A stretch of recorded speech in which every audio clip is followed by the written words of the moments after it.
In June, Lexington Mayor Linda Gorton created the Commission for Racial Justice and Equality to address systemic racism. The commission's 5 subcommittees pulled together 54 recommendations to city officials covering a broad range of topics. Evening Edition's Sophia Millar is diving into the list and has more on what they say. Months of work from the Mayor's Commission for Racial Justice and Equality are now on paper, and city officials will begin the process of going through all 54 recommendations. This report pulls off our city's rose-colored glasses and takes a hard look at the racism that holds us back. The majority of these recommendations are made by the Law Enforcement, Justice, and Accountability Subcommittee.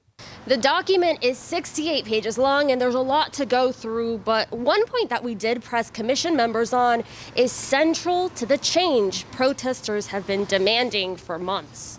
In a list of demands submitted to the city earlier this year, local protest leaders called for the Disciplinary Review Board to add more people outside of law enforcement. The commission's recommendation checks that box. The 7-member disciplinary review board would include 3 non-law enforcement members.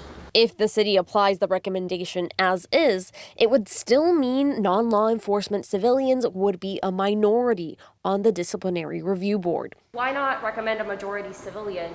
This report should not be taken as an ending but a beginning.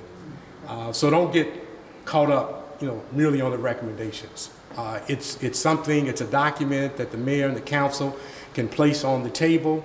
Other changes suggested in relation to law enforcement include further involving community members in the disciplinary process, requiring all officers wear body cameras, and enhancing the department's racial bias training. We know we have a lot of work ahead of us, but I have confidence in our citizens. In Lexington, Sophia Millar, Evening Edition.